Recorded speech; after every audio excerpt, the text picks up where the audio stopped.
Fala, meus irmãos, e aí, tudo bem? Estamos aqui para mais uma aula da nossa escola bíblica. Chegamos à lição de número 6 e o assunto da lição é o capítulo 16 e 17 de 1 Samuel, Davi e Golias. As lições anteriores, as 5 outras lições, elas estão aqui embaixo na descrição desse vídeo, tá? E no nosso canal também tem uma playlist com todas as lições anteriores. Está na playlist de 1 Samuel. Se você procurar aqui, você vai encontrar. O texto áureo diz assim: Davi, porém, disse ao filisteu: Tu vens contra mim com espada e com lança e com escudo. Eu, porém, vou contra ti em nome do Senhor dos exércitos, o Deus dos exércitos de Israel, a quem tens afrontado. 1 Samuel, capítulo 17, verso 45. A verdade prática diz assim: essa é uma batalha real, mas também simbólica e ilustrativa, que nos ensina como vencermos os gigantes da vida. A nossa leitura bíblica está no capítulo 17, do verso 41 até o 58. Do 41 até o 58, nós vamos ler na versão NAA, versão que eu costumo ler, tá bom? Só tomar um café que estou caindo de sono. Hoje é domingo, né? E 30 de julho, nós estamos aqui gravando e ainda hoje a lição vai estar disponível no nosso canal para você ter o tempo de estudar. E essa lição será ministrada no próximo domingo, né? E nós já estamos aqui com uma semana de antecedência gravando e deixando disponível para você ter o tempo de estudar, pesquisar, adicionar conteúdo, para quando for no domingo você ter aí já um background, vai ter todo uma bagagem de conhecimento para poder ensinar, ministrar com excelência aí na sua igreja, tá bom? A leitura bíblica do 17, capítulo 17, do verso 41 até o verso 58, diz assim: o filisteu também vinha a caminho e se aproximava de Davi, tendo à frente dele o seu escudeiro. O filisteu olhou e, vendo Davi, o desprezou, porque era apenas um moço, ruivo e de boa aparência. O filisteu disse a Davi: Será que sou um cachorro para que você venha contra mim com um pedaço de pau? E pelos seus deuses o filisteu amaldiçoou Davi. E disse mais a Davi: Venha aqui, e eu darei a sua carne às aves dos céus e aos animais do campo. Davi, porém, disse ao filisteu: Você vem contra mim com espada, com lança e com escudo. Eu, porém, vou contra você em nome do Senhor dos exércitos, o Deus dos exércitos de Israel, a quem você afrontou. Hoje mesmo o Senhor entregará você nas minhas mãos. Eu o matarei, cortarei a sua cabeça, e hoje mesmo darei os cadáveres do arraial dos filisteus às aves dos céus e às feras da terra. E toda a terra saberá que há Deus em Israel, e toda esta multidão saberá que o Senhor salva, não com espada nem com lança, porque do Senhor é a guerra, e ele entregará todos vocês nas nossas mãos. E aconteceu que quando o filisteu se levantou e começou a se aproximar de Davi, este se apressou e, deixando as suas fileiras, correu de encontro ao filisteu. Davi meteu a mão no alforje, tirou dali uma pedra e com a sua funda a atirou contra o filisteu, atingindo-o na testa. A pedra se encravou na testa e ele caiu com o rosto no chão. Assim Davi derrotou o filisteu com uma funda e com uma pedra. Ele o derrubou e o matou. Não havia nenhuma espada na mão de Davi, por isso Davi correu e, lançando-se sobre o filisteu, pegou a espada dele e tirou-a da bainha e o matou, cortando com ela a cabeça dele. Quando os filisteus viram que o seu herói estava morto, fugiram. Então os homens de Israel e de Judá se levantaram, deram um grito e perseguiram os filisteus até Gate e até aos portões de Ecrom. Os filisteus caíram feridos pelo caminho de Saaraim até Gate e até Ecrom. Então os filhos de Israel voltaram da perseguição aos filisteus e saquearam os acampamentos deles. Davi pegou a cabeça do filisteu e a levou para Jerusalém. Porém, as armas dele, Davi colocou em sua própria tenda. Quando Saul viu Davi saindo para encontrar-se com o filisteu, perguntou a Abner, o comandante do exército: Abner, aquele jovem é filho de quem? Abner respondeu: Juro pela sua vida, ó rei, que não sei. E o rei disse: Então pergunte de quem esse jovem é filho. E quando Davi voltou, depois de matar o filisteu, Abner o tomou e o levou à presença de Saul.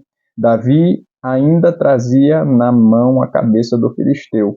Então Saul lhe perguntou: Meu jovem, de quem você é filho? Davi respondeu: Sou filho de seu servo Jessé, o belemita.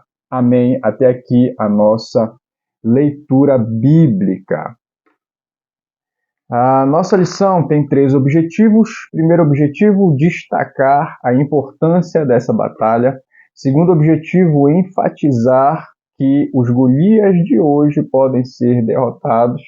Terceiro objetivo, praticar os princípios de vitória descritos nessa lição, tá? A nossa lição também, ela tem 3 tópicos, ela é baseada, estruturada em 3 tópicos e cada tópico possui 3 pontos para a gente analisar. Primeiro tópico, quem era Davi? Segundo tópico, quem era Golias? E o terceiro tópico, segredos da vitória. Nossa lição está sustentada nesses 3 tópicos e vamos falar agora do primeiro tópico. E antes de entrarmos aqui, já peço a você, se inscreva no nosso canal, deixe aí também o seu like para nos ajudar. E ao se inscrever, ative o sino das notificações. Nós temos vídeos aqui no canal todos os dias, de segunda a sexta temos oráculo e aos domingos nós temos a lição da escola bíblica. Então é importante a sua inscrição para nos ajudar a fazer esse canal crescer. E também é importante que você ative as notificações para que você seja avisado toda vez que a gente postar um vídeo novo, tá bom? E antes de entrarmos aqui, comente aqui embaixo também de qual cidade você é e qual congregação você é.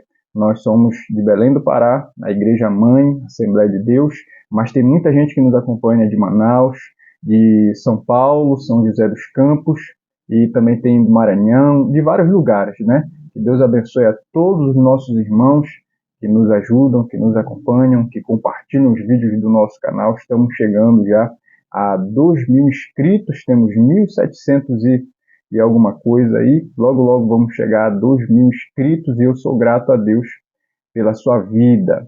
Primeiro tópico, quem era Davi? Essa lição ela é uma lição de uma história muito conhecida, com certeza você já ouviu pregações a respeito desse assunto, já viu lições a respeito desse assunto, então nós vamos tentar extrair daqui, né, alguns conceitos para que a gente possa aplicar na nossa vida. Davi foi um homem muito conhecido, Golias também foi muito conhecido por conta do embate que teve com Davi, e cabe a nós extrair daqui lições e guardar em nosso coração o conhecimento que Deus tem compartilhado conosco. Tá? Primeiro tópico, quem era Davi? Vamos iniciar descrevendo alguns aspectos da pessoa. Depois, vamos ver a épica batalha com Golias. E com isso, nós vamos estudar nesse momento. Primeiro ponto aqui dentro, segundo o coração de Deus. Davi era uma pessoa segundo o coração de Deus. Verso de número 7 do capítulo 16. Porém o Senhor disse a Samuel: Não atentes para a sua aparência, nem para a sua altura, porque o rejeitei. Porque o Senhor não vê como vê o homem. O homem vê o exterior, porém o Senhor vê o coração. Esta é uma das coisas mais impressionantes ditas sobre Davi. Ele é o único homem na Bíblia assim chamado, conforme Atos capítulo 13, verso 22. Ser segundo é ser conforme, como se quer, do agrado, nos moldes desejados. Mas o que significa ser segundo o coração de Deus? Claro que não significa ser perfeito ou infalível, sabemos disso pela própria história posterior de Davi. Ademais, fora de Jesus nunca houve um ser humano perfeito. Os pecados de Davi foram até mesmo mais grosseiros e maiores do que os do próprio Saul. Também não significa aparência ou aspectos externos, claro que não, pois não são esses os critérios pelos quais Deus se relaciona conosco. Ser segundo o coração de Deus, então, diz respeito a um interior que agrada a Deus, pois foi isso que o Senhor disse a Samuel a respeito de Davi. Então, nesse aspecto aqui, uma das virtudes que Davi tinha era essa, ser um homem, ser alguém segundo o coração de Deus. E conforme nós lemos aqui no comentário, ser segundo o coração de Deus não é ser perfeito, mas é se esforçar ao máximo para fazer com que a vontade de Deus seja feita. Então, isso é algo que está acessível para todos nós. Basta seguirmos o exemplo de Davi nas coisas certas que ele fez. Como o comentarista fala, ele cometeu vários erros, até erros mais grosseiros e graves que o do próprio Saul, porém, o coração de Davi sempre se voltava para Deus, ao contrário e ao oposto do que foi Saul, que nunca teve um coração voltado para Deus, né? Por isso que Deus o rejeitou. Então, algo bom a respeito de Davi é que ele era um homem segundo o coração de Deus. Segundo aspecto a respeito de Davi é que ele era desconhecido. Ninguém conhecia Davi, não era famoso na terra, né? Mas no céu ele já era conhecido. Então, verso 16 diz assim: Manda, pois, Senhor nosso, que teus servos que estão em tua presença busquem um homem que saiba tocar harpa. E será que quando o espírito maligno da parte do Senhor vier sobre ti, então ele a dedilhará e te acharás melhor. Até ser ungido por Samuel, Davi era um completo desconhecido, nem mesmo seus familiares jamais imaginaram que Deus tinha um plano tão especial para ele. A graça de Deus é assim, ela nos alcança, nos surpreende e nos deixa boquiabertos, fazendo-nos glorificar não os alvos da graça, mas a fonte dela, que é Deus. Davi não tinha cara de rei, era um garoto desprovido daquilo que poderíamos considerar como vantagens. E Deus é muitas vezes irônico naquilo que faz. Os homens pensam que ele seguirá numa direção e ele, surpreendentemente, por iniciativa própria e movido de graça, faz aquilo que ninguém esperava, sem precisar dar explicações e sem ficar devendo nada a ninguém, pois ele é Deus.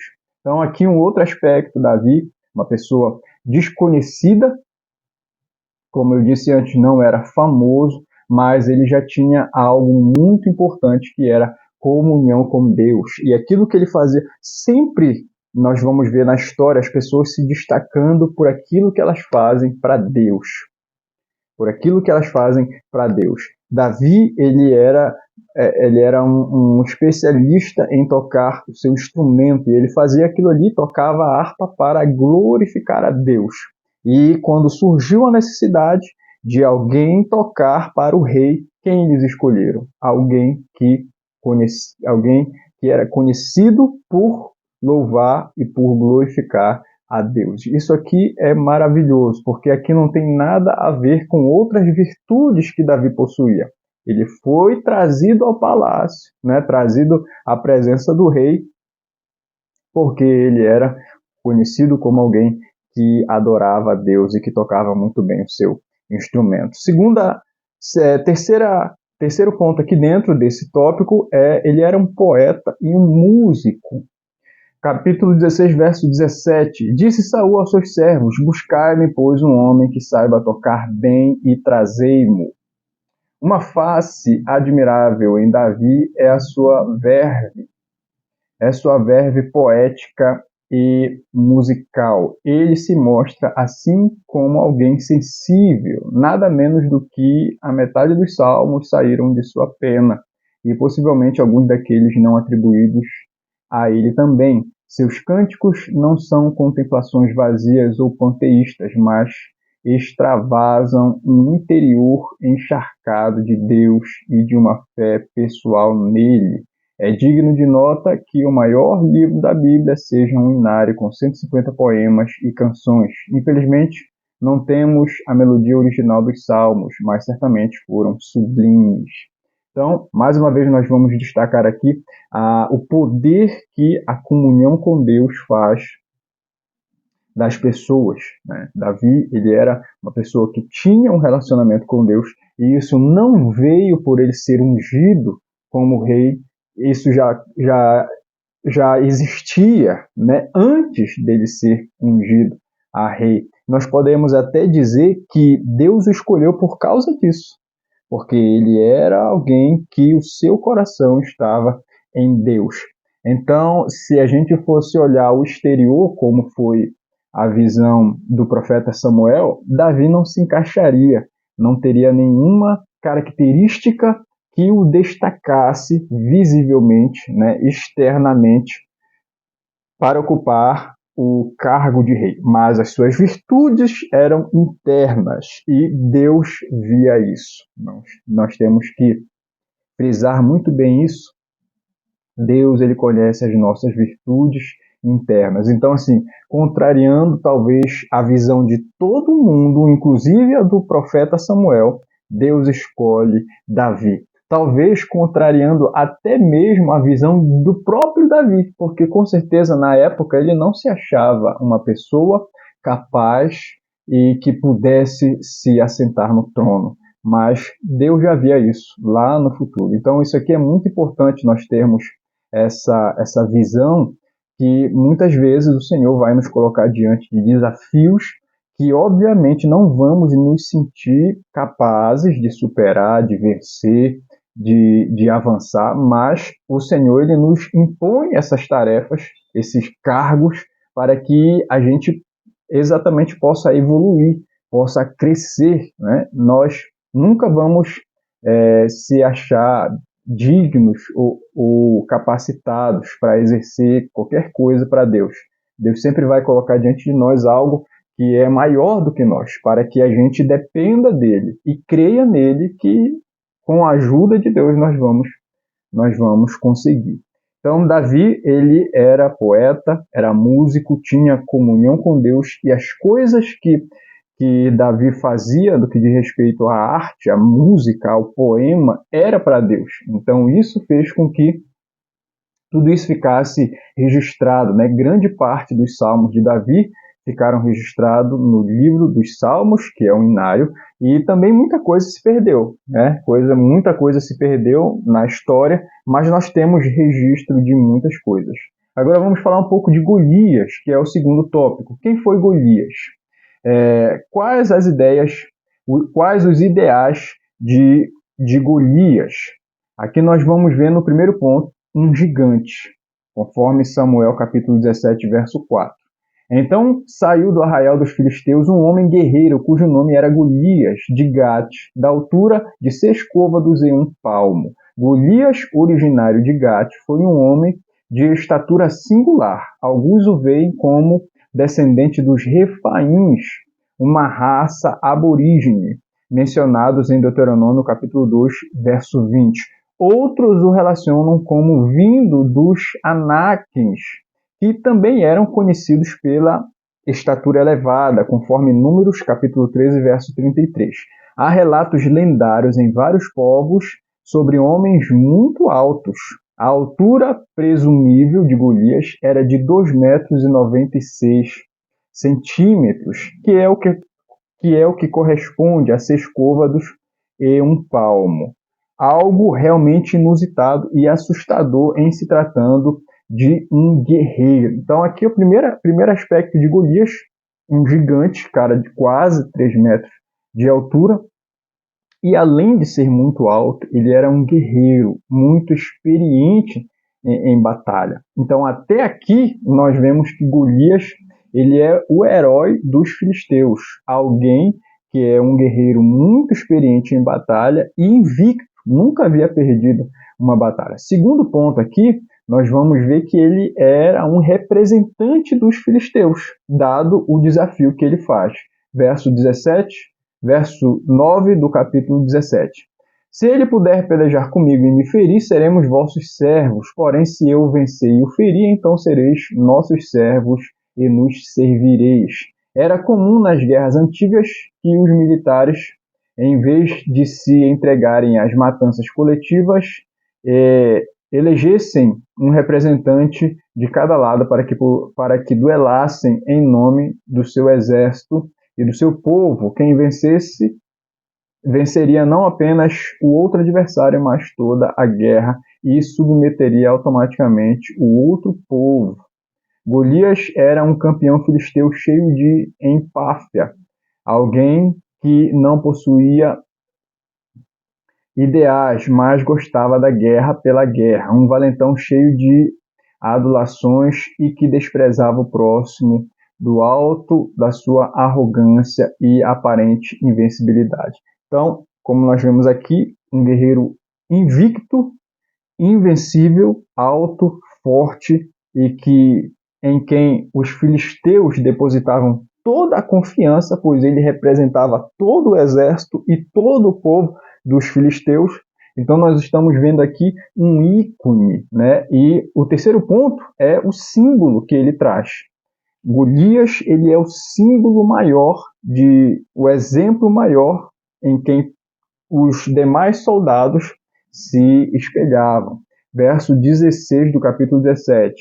Chegava-se, pois, os filisteus pela manhã e à tarde, chegava-se, pois, o filisteu pela manhã e à tarde, e apresentou-se por 40 dias. Embora real, histórico e concreto, Golias também representa aquelas lutas e batalhas da vida que julgamos maiores do que nós. Entre todas as lutas, essa nos atrai pelo seu valor simbólico e ilustrativo. Assim como na Bíblia temos a simbologia do deserto na tempestade e em outras mais, Golias é também uma alegoria daquelas situações assimétricas e desproporcionais que todos nós, de vez em quando, enfrentamos na vida. Então aqui nós vemos Golias, ele também é um símbolo, né? Para os filisteus era um símbolo de vitória, um símbolo de glória e de proteção, mas para nós é um símbolo de um inimigo invencível que qualquer pessoa, por mais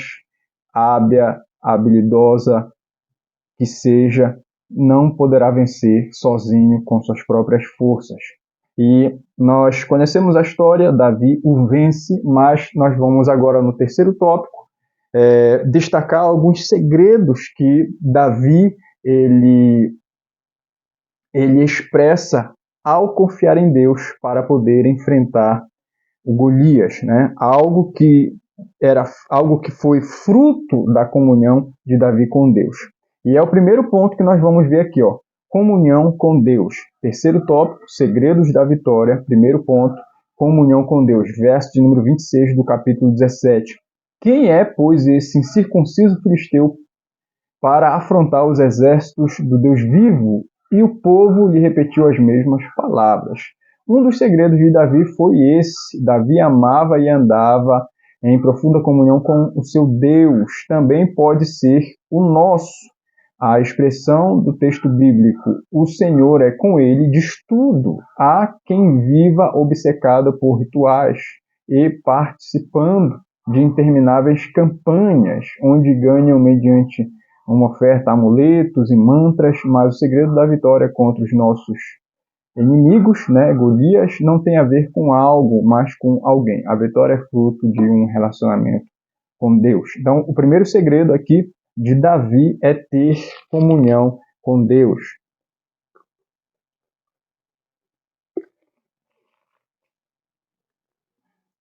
Não somos contra campanhas, mas nós precisamos entender que a vitória ela vem da comunhão com Deus. Campanha é um voto, campanha é um momento de oração, é um propósito, mas nós precisamos gravar em nós que a vitória ela vem de Deus. Se não estivermos alinhados com o propósito de Deus, não adianta a gente fazer qualquer outra coisa, porque não vai funcionar. Aqui nós estamos vendo que Davi ele tinha uma comunhão com Deus e isso foi um dos segredos para que ele vencesse.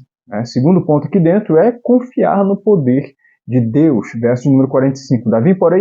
Davi, porém, disse ao filisteu: Tu vens contra mim com espada e com lança e com escudo, e eu, porém, vou contra ti em nome do Senhor dos Exércitos, o Deus dos Exércitos de Israel, a quem tens afrontado. O outro segredo de Davi aqui é simples.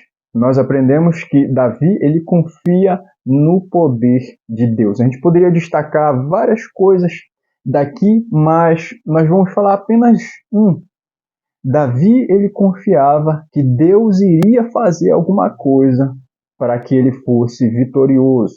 Davi não queria aquela vitória para ele queria aquela vitória para o povo de Deus. Então, quando Davi entende que o inimigo Golias ali está afrontando e ofendendo não somente o povo de Deus, mas está também ofendendo a Deus, Davi percebe que Deus já havia derrotado aquele inimigo, mas precisava que alguém assumisse o posicionamento de fé, coisa que ninguém fez. E eu explico. Ninguém no exército de Israel tinha comunhão com Deus e visão de Deus para que pudesse enfrentar aquele inimigo. Então, um garoto com comunhão com Deus tem mais experiência, tem mais sabedoria, tem mais coragem do que muitos homens velhos e experientes e que já não têm mais visão e nem comunhão com Deus. Nós vemos aqui Davi usando as suas simples armas, né? A gente vai ver que Saul tenta dar a armadura dele para Davi e Davi não iria conseguir vencer com aquilo. Por quê? Ele tinha a sua própria arma, embora não fosse convencional, mas ele tinha a sua funda e as pedras. Davi ele tinha habilidade com aquilo. E Deus ele quer nos usar com as armas que nós temos. Talvez se Davi usasse a armadura de Saul e lutasse, vencesse Golias com a armadura de Saul, as pessoas iriam dizer que ele venceu porque estava com a armadura de Saul. Mas Deus usou Davi com as coisas simples que ele tinha, improváveis, né? O seu cajado e a sua funda com as suas pedras. Terceiro ponto aqui dentro, ousadia. Verso de número 48. Sucedeu que, dispondo-se o filisteu a encontrar-se com Davi, este se apressou, deixando as suas fileiras, e correu de encontro ao filisteu.